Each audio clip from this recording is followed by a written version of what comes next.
भारत की अत्यंत सरल और उपयुक्त दैनिक पत्रिका सिद्धांत कुंभ 1 अप्रैल 2021। आज का नियम पापड़ का त्याग।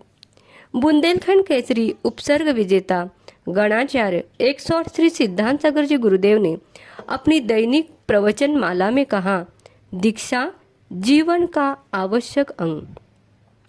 जीवन न तो भविष्य में है और न ही अतीत में है, जीवन तो वर्तमान में है। इसलिए आज ऐसे सही काम करें जिनसे मन को सुख, शांति और संतुष्टि मिलती है।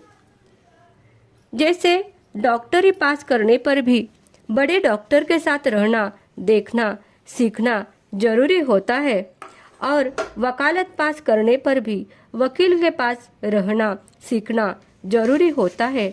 वैसे ही ईश्वर से मिलने के लिए, अनजाने रास्ते पर चलने के लिए किसी जानकार की सहायता लेना आवश्यक है।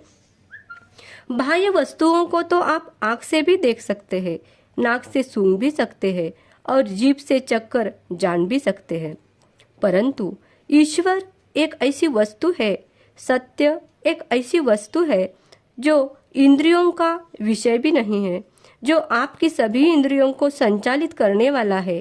वह अंतर्यामी आपका आत्मा ही है। किसी भी इंद्रिय की ऐसी गति नहीं है कि वह उल्टा होकर आपको देखे। गुरु हमारी छठी इंद्रिय का दरवाजा खोल देते हैं। हमें बाहर की चीजों को देखने वाली आंख की जगह भीतर देखने वाली आंख, आत्मा परमात्मा को देखने वाली शक्ति का दान करते हैं। माने गुरु ईश्वर का दान करते हैं और शिष्य उसको ग्रहण करता है, पचा लेता है। ईश्वर का दान करने की दी बोलते हैं और पचाने की शक्ति को क्षा बोलते हैं। इस तरह बनता है दीक्षा।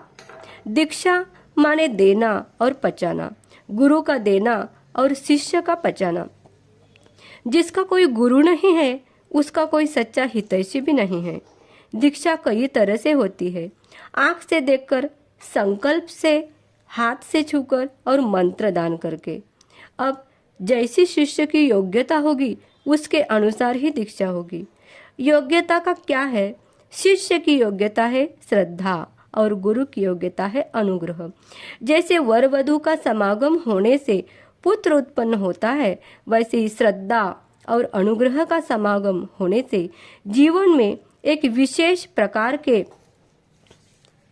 आत्मबल का उदय होता है और शिष्य के लिए इष्ट का, मंत्र का और साधना का निश्चय होता है, ताकि आप उसको बदल न दे।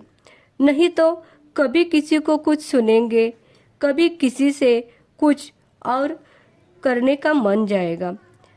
फिर भी योगा करेंगे तो कभी विपश्यना करेंगे, कभी वेद पढ़ने लगेंगे, तो कभी निराकार तो कभी साकार की उपासना करने लगेंगे। आपके सामने जो सुंदर लड़का या लड़की आवेगी उसी से ब्याह करने का अर्थ होता है कि एक ही पुरुष का या एक ही स्त्री हमारे जीवन में रहे। वैसे ही मंत्र लेने का अर्थ होता है एक ही निष्ठा हमारे जीवन में हो जाए, एक ही हमारा मंत्र रहे और एक ही हमारा इष्ट रहे। एक बात आप और ध्यान में रखें, निष्ठा ही आत्मबल देती है, यही भक्त बनाती है, यही स्थितप्रज्ञ बनाती है। परमात्मा एक अचल वस्तु है, उसके लिए जब हमारा मन अचल हो जाता है तब अचल और अचल दोनों मिलकर एक हो जाते हैं। इसीलिए गुरु हमको अपने इष्ट में, अपने ध्यान में, अपनी पूजा में, अपने मंत्र में अचलता, निष्ठा देते हैं और जो आप चाहते हैं सो आपको देते हैं। देने में और दिलाने में वे समर्थ होते हैं। हम तो कहते हैं कि वे लोग दुनिया में बड़े अभागे हैं जिनके गुरु नहीं हैं। देखो, यह बात भी तो है कि यदि कोई वेश्या के घर में भी जाना चाहे तो उसे मार्गदर्शक चाहिए। फिर यह तो ईश्वर प्राप्ति का मार्ग है, भक्ति है, साधना है। उसको आप किसी बताने वाले के बिना, गुरु के बिना कैसे तय कर सकते हैं। गुरु आपको मंत्र भी देते हैं, साधना भी बताते हैं, इष्ट का निश्चय भी कराते हैं और गलती होने पर उसको सुधार भी देते हैं।